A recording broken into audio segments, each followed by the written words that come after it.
അതാണ് എന്റെ ബുദ്ധിപരമായ നീക്കങ്ങൾ നിങ്ങൾ കണ്ടുമുട്ടി.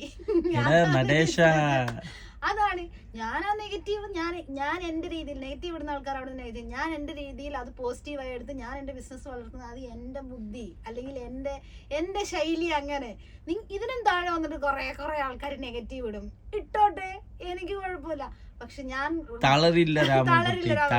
നെഗറ്റീവ് ബോഡി ഷെയ്മിങ്ങിലൊന്നും ഞാൻ തടല്ല. പക്ഷെ വൃത്തിയോട് പറഞ്ഞാൽ തീർച്ചയായും അവരുടെ മുഖസഹിതം കാണിക്കും. കാരണം ഫേക്ക് അക്കൗണ്ട് അതല്ല, ഫേക്ക് അക്കൗണ്ട് അല്ല, അത് ഒറിജിനൽ അക്കൗണ്ട്. വൃത്തിയോട് പറഞ്ഞാൽ അത് മറ്റുള്ളവർ കാണണം. കാരണം റോട്ടിൽ കൂടെ നടന്നു പോകുമ്പോൾ നിങ്ങൾക്കും ഒരു ഫെയിം അല്ലേ വൃത്തിയോട് പറയുന്നത് എന്നുള്ളത്. ഞാൻ എന്റെ ബിസിനസ് വളർത്തുന്നുണ്ട് മുത്തേ. നിങ്ങൾ അവിടെ നിന്നും ഈ നാൾ നടക്കുമ്പോൾ കുറയ്ക്കുന്ന ആൾക്കാർ കുറച്ചോണ്ടിരിക്കട്ടെ. ഞാൻ age gold mixed whitening cream നല്ലൊരു പ്രൊഡക്റ്റ് ആയതുകൊണ്ടാണ്, അതിന് മൊത്തം ഉപകാരം കിട്ടുന്നതുകൊണ്ടാണ് ആൾക്കാർ ഇത് വാങ്ങുന്നത്. വാങ്ങുന്നവർ വാങ്ങട്ടെ, അതെ, വാങ്ങണ്ട, അത്രേ ഉള്ളൂ. പക്ഷെ ഞാൻ വന്ന വീഡിയോയിൽ പറയും നിങ്ങളെ മുഖത്തുള്ള പിമ്പിൾസ്